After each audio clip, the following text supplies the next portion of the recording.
விஜயகாந்த் அவர்களுடைய ரசிகர்களை, அவருடைய தொண்டர்களை ஏமாற்றுவதற்கு நடத்துற நாடகம் தான் அது. அதுக்காக சொல்ல வந்தோம். எதுன்னா, அது என்ன நெருங்கிய உறவு, நெருங்கிய நட்பு, அரசியலுக்கு அப்பாற்பட்ட இந்த விழாவுல நம்முடைய கேப்டன் அவர்கள் ஒரு பேனாவை, தங்க பேனாவை அவருக்கு பரிசளிக்கிறார். எல்லோர் சார்பாகவும். மக்கள் ஆணையிட்டால் அப்படின்னு ஒரு படம். அவருடைய கதை வசனத்துல. அதுல விஜயகாந்த் தான் ஹீரோவை நடிக்கிறார். மக்கள் ஆணையிட்டால் விஜயகாந்த் அமெரிக்காவிலிருந்து வரார். இரவு விமானம் சென்னை வந்து இறங்கும் பொழுது எல்லாருமே என்ன செய்வாங்க தெரியுமா? சாதாரணமா இருந்தா சரி, காலையில வந்து கலைஞருடைய நினைவிடத்துக்கு போலாம் 10 மணிக்கு, எல்லா பிரஸையும் சொல்லி விட்டுடுங்க அப்படின்னு சொல்றது ஒரு பொதுவான இது.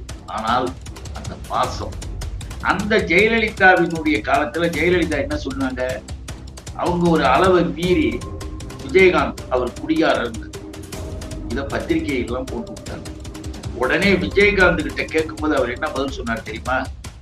எந்த ஒன்றிய அமைச்சரும் வரல, பேச்சு மட்டும் நீங்க பேசுறீங்களான்னு அவர் அடிச்ச அடியில நிர்மலா சீதாராமன் நான் வந்துட்டேன்னு சொல்லி வந்தாங்க.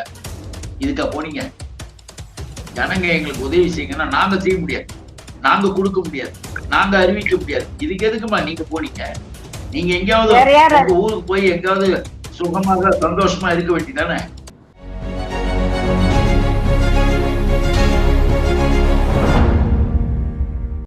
அனைவருக்கும் வணக்கம். இன்று நம்முடன் நேர்காணலில் இணைந்திருப்பது திராவிட முன்னேற்ற கழகத்திலிருந்து தேர்தல் பணிக்குழு செயலாளரும் முன்னாள் சட்டமன்ற உறுப்பினருமாகிய அண்ணன் இள புகழேந்தி அவர்கள். அண்ணா வணக்கங்கண்ணா.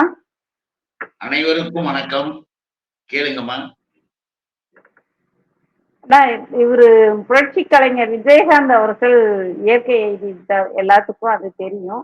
அவருக்கு புகழ் வணக்கம் பல்வேறு அரசியல் கட்சி தலைவர்களும் திரைப்படத்துறையை சார்ந்தவர்களும் புகழ் வணக்கம் செலுத்திட்டு இருக்காங்க. அப்படி புகழ் வணக்கம் செலுத்தும் போது உண்மையை பேசி அவங்க வாழ்க்கையில நடந்ததை பத்தி பகிர்ந்துக்குவாங்க.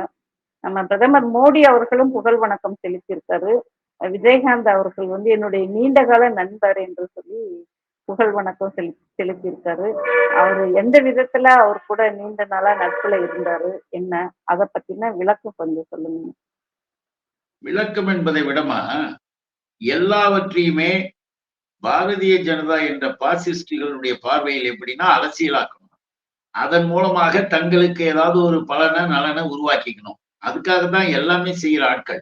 அதான் உண்மை.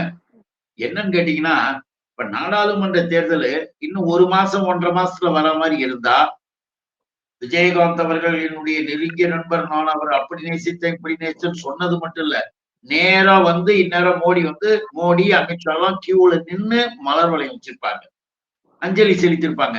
ஏன்னா அவருடைய விஜயகாந்தனுடைய பெயரை பயன்படுத்தி அதன் மூலமாக தங்கள் கட்சிக்கு தங்களுக்கு ஏதாவது லாபம் வருமானு பார்ப்பாங்களே தவிர, அவரை பற்றி உண்மையாலுமே அவர்களுக்கு ஒண்ணும் தெரியவும் தெரியாது, பெரிய நேசமும் கிடையாது. கூட்டணிகள் வந்து ஏதாவது தேர்தலில் வச்சிருப்பாங்க, அடுத்த தேர்தலில் வந்து அந்த கூட்டணி கூட இல்லாம போயிருக்கும், பல மாறுதல்கள் வரலாம். உடனே நெருங்கிய நண்பர் எல்லாம் எதுக்கு? அந்த விஜயகாந்த் அவர்களுடைய ரசிகர்களை, அவருடைய தொண்டர்களை ஏமாற்றுவதற்கு நடத்துற நாடகம் தான் அது. அதுக்காக சொல்ல வந்தோம். எதுன்னா, அது என்ன நெருங்கிய உறவு, நெருங்கிய நட்பு, அரசியலுக்கு அப்பாற்பட்டது. அதை நினைக்கணும். விஜயகாந்த் அவர்களை நம்முடைய முதலமைச்சர், எங்களுடைய தலைவர் அண்ணன் தளபதி சொல்றாருன்னா, மக்களிடம் ஏற்கனவே இருந்த ஒரு செய்தியை நினைவுபடுத்தி இரங்கல் தெரிவிக்கிறார். அது நியாயமானது, வேற ஒண்ணும் இல்ல. அவர் அழகா சொன்னார், புரட்சி கலைஞர் விஜயகாந்த் அவர்களை கேப்டன் என்று எல்லோரும் அழைக்கிறார்கள், கேப்டன் என்று எல்லோரும் அன்போடு பாசத்தோடு அழைக்கிறார்கள், அதற்கு அவர் பொருத்தமாக இருந்தார் அப்படின்றது ஒண்ணு. அந்த கேப்டன் என்ன செய்தாரு? நடிகர்கள் சங்கத்தினுடைய தலைவராக இருக்கும்போது முத்தமிழறிஞர் தலைவர் கலைஞருடைய 50வது ஆண்டு அந்த எழுத்து பணி, திரையுலக பணியை போற்றுகிற விதமாக ஒரு மாபெரும் விழா எடுத்தார். இதெல்லாம் மோடிக்கு தெரியாது, அமித்ஷாவுக்கு தெரியாது, ஏன் இங்க இருக்கிற இந்த காவிகளுக்கே கூட தெரியாது. அந்த பாவிகளுடைய பார்வையே வேற. ஆனால் உண்மை என்பது என்றைக்கும் உலகத்திற்கு மிக தெளிவாக பதிவான உண்மை. வேற ஒண்ணும் இல்லை, எல்லாருக்கும் தெரியும் உலகத்துக்கு. அன்னைக்கு அந்த விழாவுல எல்லாருமே கலந்து கொண்டார்கள், திரையுலகத்தை சேர்ந்த அத்துணை பேருமே. இன்னும் கேட்டா தென்னிந்திய பகுதியை சேர்ந்தவர்கள், திராவிட நிலப்பரப்பை சேர்ந்த கலைஞர்கள் எல்லாருமே கலந்துக்கிட்டாங்க. அந்த விழாவுல நம்முடைய கேப்டன் அவர்கள் ஒரு பேனாவை, தங்க பேனாவை அவருக்கு பரிசீலிக்கிறார். எல்லோர் சார்பாகவும். அது நினைச்சு பாருங்க. உங்களுடைய பேனாதான், உங்கள் பேனாவில் இருந்து வந்த அந்த வார்த்தைகள் தான், வசனங்கள் தான் ஏராளமான மிகப்பெரிய புரட்சிகரத்தை உருவாக்கியது. எங்களை போன்றவர்களை எல்லாம் உருவாக்கியதுன்னு உலகத்துக்கு தெரிவிக்கிற விதமாக அன்றைக்கு அந்த பேனாவை அவர் கொடுத்ததுல நான் பெருமையோடு நினைச்சு பார்க்கிறேன். இன்றைக்கு நம்முடைய அரசு முத்தமிழறிஞர் தலைவர் கலைஞருடைய நினைவேந்துகின்ற விதமாக பேனா சின்னம் வைக்க வேண்டும் என்ற அந்த எண்ணம் வருவதற்கு அந்த நிகழ்வு கூட ஒரு காரணமாக இருக்கலாம் இல்லையா? ஆக ஒரு ஊக்க சக்தியாக அந்த நிகழ்வை பார்க்கின்ற பொழுது கேப்டன் விஜயகாந்த் அவர்களை நாம பெருமையா அங்க குறிப்பிட்டு சொல்ல விரும்புறோம். அரசியலுக்கு அப்பாற்பட்டு இன்னும் கூட கேட்டீங்கன்னா அந்த தொலைநோக்கு பார்வை என்பது முத்தமிழறிஞர் தலைவர் கலைஞர் மக்கள் ஆணையிட்டால் அப்படின்னு ஒரு படம் அவருடைய கதை வசனத்துல, அதுல விஜயகாந்த் தான் ஹீரோவை நடிக்கிறார். மக்கள் ஆணையிட்டால் விஜயகாந்த் தொலைநோக்கு பார்வையோடு அழகாக தன்னுடைய அன்பிற்குரிய விஜய்ன்னு கூப்பிடுவார். விஜய் எங்கேயா, விஜய் நல்லா இருக்காரா, விஜயை பாத்தீங்களா, அந்த பாசம், அந்த மக்கள் ஆணையிட்டால் விஜய் அப்படின்ற மாதிரி அந்த இதை எடுக்கிறாரு. அதுல ஒரு பாடல்ல நம்முடைய தலைவர் தமிழக முதல்வர் அண்ணன் தளபதி கூட ஒரு பாடல் காட்சியில நடித்திருப்பார். இப்படி நெருங்கிய நட்பு, உறவு, பாசம், அரசியலுக்கு அப்பாற்பட்டது மோடி விஜயகாந்தினுடைய தொண்டர்களையும் ரசிகர்களையும் இதையெல்லாம் நினைச்சு அவங்க பார்த்து மனசுக்குள்ளேயே பதிவு செய்து உணர்வுபூர்வமாக இருக்கக்கூடிய நிலையில் நீ நெருங்கிய நண்பர், என் நெருங்கிய நண்பர் என்ன ஒரே ஒரு இது சொல்லு பார்ப்போம், நீ அவருக்காக செஞ்சதை சொல்லு பார்ப்போம், விஜயகாந்துக்காக நீ ஏதாவது பேசியிருக்க. விஜயகாந்த் வேகமாக பேசுவார், கோபமாக பேசுவார். பேசுகின்ற பொழுது கூட தமிழன், தமிழ்நாடு, தமிழ்நாட்டின் வளர்ச்சி, நீ என்னைக்காவது அதெல்லாம் நினைச்சு கூட பார்த்திருக்கியா? ஏன்னு கேட்டீங்கன்னா விஜயகாந்த் அவர்கள் மிக தெளிவாக அந்த உணர்வோடு இருந்தவர். முத்தமிழறிஞர் கலைஞர் மறைந்த பொழுது அவர் சூரியனாக, உதய சூரியனாக அவர் சென்ற பிறகு அமெரிக்காவிலே இருந்தவர் காணொலி மூலமாக தன்னுடைய அழுகையை பதிவு செய்கிறார். அது மட்டுமல்ல, இங்கத்தான் நீங்க பார்க்கணும், அமெரிக்காவிலிருந்து வர இரவு விமானம் சென்னை இறங்கும் பொழுது எல்லாருமே என்ன செய்வாங்க தெரியுமா? சாதாரணமா இருந்தா சரி, காலையில கலைஞருடைய நினைவிடத்துக்கு போலாம் 10 மணிக்கு, எல்லா பிரஸையும் சொல்லி விட்டுடுங்க அப்படின்னு சொல்றது ஒரு பொதுவான இது. ஆனால் அந்த பாசம், தலைவர் மீது வைத்திருந்த அந்த மாபெரும் மரியாதை, அந்த அன்பு, இரவு 12 மணி 12:30 மணிக்கு நள்ளிரவிலே நினைவிடத்திற்கு போய் கதறி அழுகிறார்.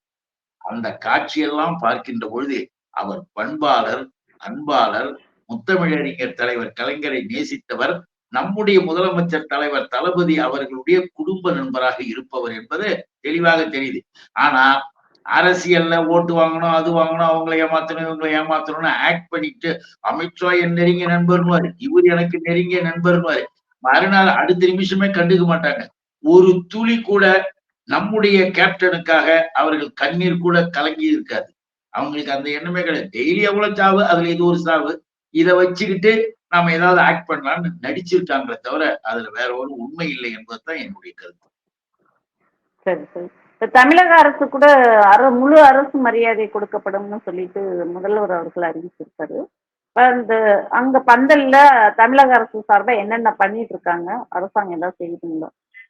இப்ப லட்சக்கணக்கான பேர் கேப்டனுடைய அந்த இறுதி நிகழ்வில் பங்கேற்கிற ஒரு நிலைப்பாடு, ஒரு அரசினுடைய பார்வையில அதை பார்க்கின்ற பொழுது அவர் எதிர்கட்சி தலைவராகவே இருந்தவர். எதிர்கட்சி தலைவராக இருக்கின்ற பொழுது ஒரு பதிவு ஒண்ண நம்ம நினைச்சு பார்ப்போம். என்ன பதிவு தெரியுமா? அன்றைக்கு முதலமைச்சராக இருந்து ஊழல் குற்றச்சாட்டிலே சிறைக்கு போய் 100 கோடி பயன் கட்டிய ஜெயலலிதா முதலமைச்சராக இருந்த காலம். அந்த ஜெயலலிதாவினுடைய காலத்துல ஜெயலலிதா என்ன சொன்னாங்க? அவங்க ஒரு அளவை மீறி விஜயகாந்த் அவர் குடிகாரர், இத பத்திரிகையெல்லாம் போட்டு விட்டார்.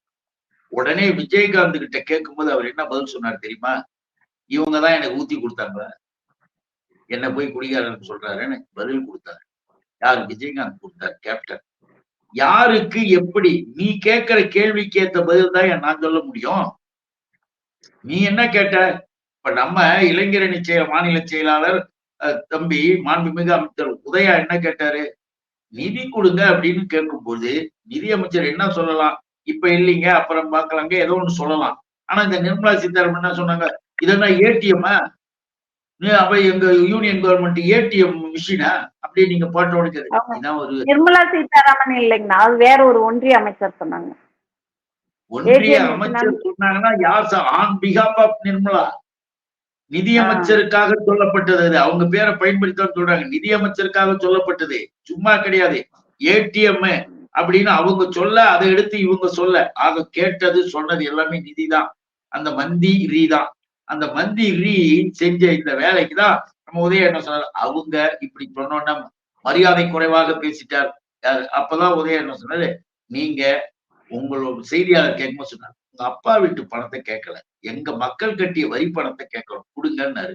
மரியாதை இல்லையான்னு அதுக்கும் முத்தமிழறிஞர் தலைவர் கலைஞரனுடைய அதே பாணியில சொன்னார், மரியாதைக்குரிய நிதியமைச்சர் அவர்களே, மரியாதைக்குரிய உங்க அப்பாவுடைய நிதியை நாங்க பணத்தை கேட்கல, மரியாதைக்குரிய எங்க மக்கள் கட்டின வரி பணத்தை தான் கேட்கிறோம், அதை கொஞ்சம் மரியாதையா தெரியுங்களா?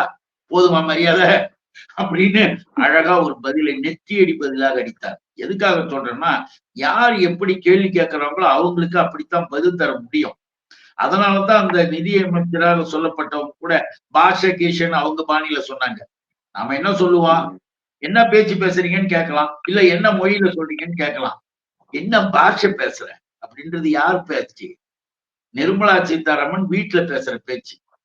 அவா இவான்னு பேசிக்கிறதுலாம் அவங்க வீட்டுல பேசுற பேச்சு. அதை கொண்டு வந்து இங்க விட்டு பாஷ கீஷன் சொல்லி நான் பிராமின் பீப்புள்ஸ் எல்லாருமே இந்த மாதிரி பாஷை பேசுறவனுங்க நம்ம எல்லாரையும் ஒரு பக்கம் ஒதுக்குனது நிர்மலா சீதாராமனுடைய வெளி சுயரூபம் வெளியில வந்தது. நான் எதுக்காக இவ்வளவும் சொல்ல வந்தேன்னா, கேள்விக்கு ஏத்த பதில் அன்றைக்கு முன்னாள் முதலமைச்சர் கேட்ட அந்த சொன்ன அந்த பாணி, அதுக்கு உடனே கேப்டன் விஜயகாந்த் அடிச்ச அடி, இந்த பதில்கள் எல்லாம் பார்க்கின்ற பொழுது எல்லா மக்களுடைய ஆதரவும் எல்லாவற்றையும் வைத்திருக்கக்கூடிய ஒரு பேராண்மை மிக்கவராக அன்றைக்கு அரசியல் ரீதியாக நம்ம விஜயகாந்த் நடந்துகிட்டதுனால இன்னைக்கு எதிர்கட்சி தலைவராக இருந்து மறைந்தார். மக்கள் திரள்கிறது லட்சக்கணக்கில். ஆகவே அரசு மரியாதை கொடுப்போம், அவருக்கு உரிய மரியாதையை நாம செலுத்துவோம், எல்லா பாதுகாப்பும் கொடுக்கணும். ஏன்னா வேறு எதுவும் நடந்துடக்கூடாது. ஏன் அப்படி நினைக்கிறாங்க தெரியுங்களா? பாரதிய ஜனதா என்ற பாசிஸ்டுகள் என்ன பண்ணுவாங்கன்னா, இந்த மாதிரி லட்சக்கணக்கான மக்கள் கூடுகிற நேரத்துல அரசாங்கத்திற்கு ஏதாவது அவப்பேரை உண்டாக்கிடலாம், கெட்ட பேரை உண்டாக்கிடலாம் கூட சில திட்டங்களை செய்வார்கள். ஏன்னா இப்ப பாரதிய ஜனதாவுடைய எம்எல்ஏவாக இருந்தவர் தானே எச் சி சேகர். அழகா பட்டியல் போட்டு சொல்றாரு, 261 கிரிமினல்களை அண்ணாமலை தமிழ்நாடு முழுவதும் சேர்த்து பதவி கொடுத்திருக்கிறார் அப்படின்னு பாஜக எம்எல்ஏ தான் சொல்றாரு. ஆகவேதான் நம்முடைய அரசு எப்படி மக்கள் திரள் வருகின்ற பொழுது எச்சரிக்கையாக இன்றைக்கு அந்த பாதுகாப்பு முறையோடு கேப்டனுக்கு இறுதி மரியாதை செலுத்துகின்ற நிலைப்பாட்டை உருவாக்கி இருக்கிறார். ஆக இது உண்மையிலேயே நம்முடைய அரசு, நம்முடைய முதலமைச்சர் அவர்கள் முன்னெச்சரிக்கையாகவும் கேப்டனுக்கு செய்யக்கூடிய மரியாதையாகவும் அனைத்து மக்களையும் மதிக்கக்கூடிய செயலாகவும் இன்றைக்கு நம்முடைய அரசு செய்கிறது. அதுதான் அதன் மூலமா நம்ம தெரிஞ்சுக்கலாம். சரிங்கண்ணா, சரிங்கண்ணா. இப்போ இந்த நிர்மலா சீதாராமன் வெள்ளத்தால் பாதிக்கப்பட்ட பகுதியெல்லாம் போய் ஆய்வு செஞ்சாங்க. அந்த வீடியோலாம் வைரல் ஆனது, நீங்க கூட பார்த்துருந்துருப்பீங்க. அப்ப ஆய்வு செய்யும்போது ஒரு கோயில்ல போய் ஆய்வு செய்யறாங்க. அந்த கோயில்ல தட்சணைய உண்டியல்ல போடாதீங்க, தட்டுல போடுங்க அப்படின்னு சொல்றாங்க. அதை பத்தி உங்களுடைய பார்வை என்னன்னு? எதுக்கு போனாங்க? வெள்ளப்பாடுல பாதிக்கப்பட்ட மக்களை பார்த்து ஆறுதல் சொல்லணும். ஒரு யூனியன் கவர்மெண்ட்ல இருந்து வந்திருக்கிற, அது கூட யூனியன் கவர்மெண்ட்ல இருந்து யாருமே வராம இருந்தாங்க. அத கூட நம்முடைய இளைஞரணி செயலாளர் மாண்புமிகு தம்பி உதயாதான், எந்த ஒன்றிய அமைச்சரும் வரல, பேச்சு மட்டும் நீங்க பேசுறீங்களான்னு அவர் அடிச்ச அடியில நிர்மலா சீதாராமன் நான் வந்துட்டேன்னு சொல்லி வந்தாங்க. அவங்கள வர வச்சது கூட அவருடைய பேச்சு தான். பார்த்துட்டு எல்லாத்தையும் மக்கள் எல்லாம் பார்த்து இருக்கிற கஷ்டத்தை பார்த்து உதவி செய்வதற்கு ஏதாவது ஒரு முடிவு எடுக்கணும். அதை நிருபர்கள்கிட்ட பேட்டியில சொன்ன இதுதான் வழக்கமா செய்வாங்க. ஆனால் நிர்மலா சீதாராமன் என்கின்ற நிதிமந்தி எந்த விதத்திலையும் அவங்களுக்கு பொது வாழ்க்கை தொடர்பு கிடையாது என்பதையும், மக்களை பற்றி கவலைப்படாதவர் என்பதையும் இன்னைய பயணமே தெரிவிச்சிச்சு. எல்லா இடத்துக்கும் போயிட்டு அந்த கோயிலுக்கு போறேன். கோயிலுக்கு போகும்போது நாம நம்முடைய முதலமைச்சர் அவர்கள் சொன்னது போல நாம் எல்லோரையும் மதிப்போம், மரியாதை செய்வோம். உரிய மரியாதை. நம்ம அறநிலையத்துறை அந்த கோயில்ல இருக்கு. உடனே இவங்க மந்தி வராங்க. உடனே அறநிலையத்துறை அதிகாரிகள் எல்லாருமே போய் இருக்கும் பொழுது இவங்க கேட்கிற கேள்விக்கு ஜாயிண்ட் செக்ரட்டரியாக இருக்கிறவர் ஒரு பதில் சொல்றாரு. இன்னொரு பொறுப்புல இருக்கிறவர் ஒரு பதில் சொல்றாரு. இந்த அம்மா ஒரு நிதி மந்திரி, யூனியன் கவர்மெண்ட். பக்கத்துல யாரு இது அப்படின்றாங்க. அவங்கதான் அங்க ஜாயிண்ட் செக்ரட்டரி. ஓ, அப்படிலாம் கூட இருக்காங்களா? அவங்க என்ன நினைச்சுக்கிட்டாங்க? அறநிலையத்துறைனா என்ன நினைச்சுக்கிட்டாங்கன்னு கூட நமக்கு தெரியல. ஒண்ணுமே தெரியல. ஆக்டிவிட்டிஸே தெரியல அந்த அம்மாவுக்கு. ரைட். என்ன ஏதுன்னு கேட்டாங்க. அப்ப இந்த மனு கொடுக்க வராங்க. அவங்க ஆட்கள் வந்து மனு கொடுப்பாங்க இல்லையா? அப்பதான் கேட்டாங்க. நாங்க 1000 ரூபாய்க்கு மேல உண்டியல்ல போடுறோம். எங்களுக்கு வந்து இதெல்லாம் செய்யலன்னா இவங்க என்ன சொல்லணும்? உடனே அறநிலையத்துறை அதிகாரிகளை கூப்பிட்டு, இதோ பாருங்க, அவங்க ஏதோ சொல்றாங்க. அது என்னன்றத பார்த்து செஞ்சு கொடுங்க. இனிமே அதெல்லாம் செய்யுங்கன்னு சொன்னா கரெக்ட்ன்னு சொல்லலாம். ஆனா இந்த அம்மா என்ன சொல்லுது? அவா இவா பாஷைக்கு போயிடுச்சு. இந்த அம்மா என்ன சொல்லுது? உண்டியல்ல ஏன் போடணும்? உங்களை யார் உண்டியல்ல போட சொன்னா? எங்க போடணுமா அங்க போடு. எங்க தட்டுல. இவங்க தட்டுல 1000 போடணும். ரூபாய தொடர்ந்து தட்டுல போடணுமா? அப்ப அது யாருக்கு போய் ஆமா. சேருது? இங்க உண்டியல்ல போட்டா அறநிலையத்துறைக்கு போய் சேர்ந்து புதுப்பித்தல் மற்றும் உள்ள செலவுகளுக்கு, கோயில் பராமரிப்புகளுக்கெல்லாம் பயன்படக்கூடிய அளவிற்கு இருக்கிற அந்த நிதிய தனியாருக்கு கொடுப்பதற்கு இவ்வளவு ஆர்வத்தோடு இருக்கிற ஒரு நிர்மலா சீதாராமன் ஏற்கனவே பாஷையை பத்தி பேசி நம்மளை எல்லாம் ஒதுக்கி வச்சது. இப்ப இந்த இடத்துக்கும் போய் வெள்ளப்பாழிலையும் போய் நீங்க எல்லாம் வேறன்ற மாதிரி தள்ளி வைக்கிற மாதிரி இதெல்லாம் வெளிப்படையாக அவங்க சொல்லிக்கிட்டு இருக்கிறாங்க. நாம கேட்பது தெளிவாக கேட்டோம். ஏன் நிவாரணம் இது வந்து பேரிடர் நிதியாக கொடுக்கல? அந்த மக்களே கேட்கும்போது அதெல்லாம் பேரிடர்னு அறிவிக்க முடியாது. இதுக்கா போனீங்க? ஜனங்க எங்களுக்கு உதவி செய்யுங்கன்னா நாங்க செய்ய முடியாது. நாங்க கொடுக்க முடியாது. நாங்க அறிவிக்க முடியாது. இதுக்கு எதுக்குமா நீங்க போனீங்க? நீங்க எங்கேயாவது வேற யாரு? உங்க ஊருக்கு போய் எங்காவது சுகமாக சந்தோஷமா இருக்க வேண்டியதானே? ஆனா இங்க வந்து மக்கள் கேட்கும்போது எங்களால முடியாது முடியாதுன்னு சொல்றதுக்கா நீ அங்கிருந்து வரீங்க டெல்லியில இருந்து. இன்னும் கூட ஒண்ணு தெரியுமா? 15வது நிதிக்குழு 15th கமிட்டி, டாக்ஸ் கமிட்டி நிதிக்குழு. அந்த நிதிக்குழு ஒரு இது ஒண்ணு போட்டது போன ஆண்டே. என்னதுன்னா, பேரிடர்களால் பாதிக்கப்படுகின்ற மாநிலங்களுக்கு உடனடியாக ஒன்றிய அரசு, மத்திய அரசு மேலாண்மை பேரிடர் நிதி உதவி செய்தாக வேண்டும் அப்படின்னு ஒரு தீர்மானமே நிறைவேற்றினாங்க. அதெல்லாம் இந்த அம்மாவுக்கு தெரியுமா? எதுக்காக இதை சொல்றோம்னா, எதையும் தெரிந்து கொள்ளாமல், எதையும் புரிந்து கொள்ளாமல் இங்க வந்து தமிழ்நாட்டு மக்களை ஏமாத்தலாம்னு நினைக்கிறாங்க. அதெல்லாம் எதுவும் நடக்காது. அதுக்காக சொல்லுவோம். ஒரு பக்கம் மோடி சரி. நடிக்கிறாரு. இந்த அம்மா ஒரு பக்கம் நாங்க யாருன்னு வெளிப்படையா லைட்ட போட்டு காட்டிட்டு இந்த அம்மா போகுது. ஆக இதுக்கெல்லாம் பதில் இருக்கு தேர்தல். அது ஆய்வு பண்ணும்போது கூட அங்க இருக்கிறவங்க இந்த மாதிரி ஆடு மாடு எல்லாம் செத்து போயிருச்சுன்னு சொல்லியிருக்காங்க. இல்லம்மா ஆய்வு வரல. பண்ணும்போது வரலீங்களா? சரி, முடிச்சிடலாங்கண்ணா. பிக்சனும் வரல. பல் வரலம்மா. சவுண்ட் கேட்கல. என்ன பண்றது? அப்படியே விட்டுறலாமா? என்ன பண்ணலாம்? சவுண்டும் கேட்கல. இப்பதான் தெரியுது. என்னம்மா? கேக்குதுங்களா? ஆய்வு பண்ணும்போது அங்க இருக்கிற மக்கள் எல்லாம் வந்து இந்த மாதிரி ஆடு மாடு எல்லாம் செத்து போயிருச்சு அப்படின்னு சொல்லிட்டு அவங்க கிட்ட குறை சொல்லியிருக்காங்க, கோரிக்கை வச்சிருக்காங்க.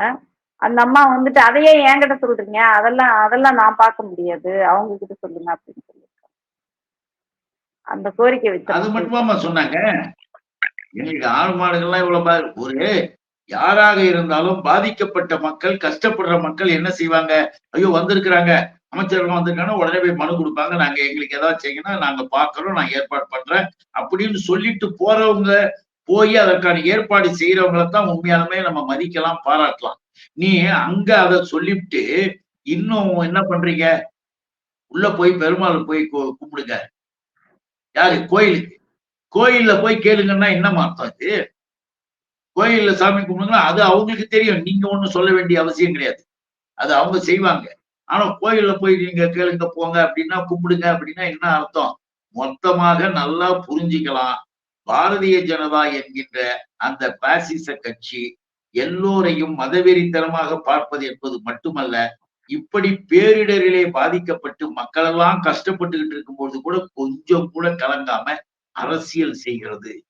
மோடி வந்து கேப்டனை வச்சு அரசியல் பண்ண பாக்குறாரு. இந்த அம்மாவை வந்து இங்க விட்டு மாநில அரசாங்கத்தின் மீது இவ்வளவு பழியை போட்டு மக்களிடமிருந்து வேறு விதமாக செய்யலாம்னு பாதிக்கப்பட்டு இருக்கிற மக்களின் கண்ணீரை துடைக்காமல், அவர்கள் வேதனையை கலைக்கு செய்யாம, அதை குறைக்காம, அதுக்கான நடவடிக்கை எடுக்காம நம்முடைய அரசாங்கத்தின் மேல கெட்ட பேரை உண்டாக்க முடிவு பண்ணிருக்காங்க. ஆக எல்லாமே அரசியல் செய்கிற இந்த கூட்டத்தின் இறுதி நாட்கள். அதுதான் உறுதியாக தமிழக மக்கள் முடிவெடுக்கிறார்கள். இந்தியா முழுவதும் இந்திய கூட்டணி எல்லா தலைவர்களும் பார்க்கிறார்கள். எல்லா இடத்திலும் இது பற்றி பேசப்படுது. இவனுங்க கூட கேட்டானுங்க, எதுக்கு இங்க மழை வந்த அன்னைக்கு மறுநாளே வெள்ளத்துல மக்களை சுற்றி பார்த்த ஒரே முதலமைச்சர் நம்முடைய தலைவர் அண்ணன் தளபதி தான். அன்னைக்கு முதல் நாளே டெல்லிக்கு போய் பிரைம் மினிஸ்டர் நரேந்திர மோடி கிட்ட 20 நிமிஷம் பேசி மனு கொடுத்துட்டு வந்தாரு. அத வேடிக்கை பார்த்து எதுக்காக இதையெல்லாம் சொல்றோம்னா, மக்களுக்காக இருக்கக்கூடிய, அதாவது மக்களுக்காக இருக்கக்கூடிய நம்முடைய அரசாங்கத்தையும் மக்களை பற்றி கவலைப்படாத அவர்களுக்கும் சரியான பாடத்தை நம்முடைய மக்கள் கொடுக்க போறாங்க. எதுக்கு இதை சொல்ல வந்தோம்னா, மோடியை சந்திச்சுட்டு வந்தது மட்டுமல்ல, இந்தியா கூட்டணியினுடைய தலைவர்கள் அத்துணை பேரிடமும் தமிழ்நாட்டிலே மக்கள் படுகின்ற அவதியை, வெள்ளத்தின் பேரிடரையும் நம்முடைய முதலமைச்சர் எடுத்து சொல்லியிருக்காங்கன்றதையும் நான் இங்க பதிவு பண்ண விரும்புகிறேன். ஆக எல்லா வகையிலையுமே மாநில அரசாக இருக்கிற நம்முடைய திராவிட மாடல் அரசு அனைவருக்கும் அனைத்தும் எல்லாமே செய்து கொண்டிருக்கிறது. அதை கெடுத்து பாழ்படுத்த, நாசப்படுத்துவதற்கு நரேந்திர மோடியினுடைய, அமித்ஷாவினுடைய ஆளாக திருமதி நிர்மலா சீதாராமன் இங்க ஒரு குழப்ப கலவரி செய்துட்டு போயிருக்காங்க. வேற ஒண்ணு. சரிங்கண்ணா. பல்வேறு கருத்துக்கள் நம்மளோட பகிர்ந்துக்கிட்டீங்க. நன்றிங்கண்ணா.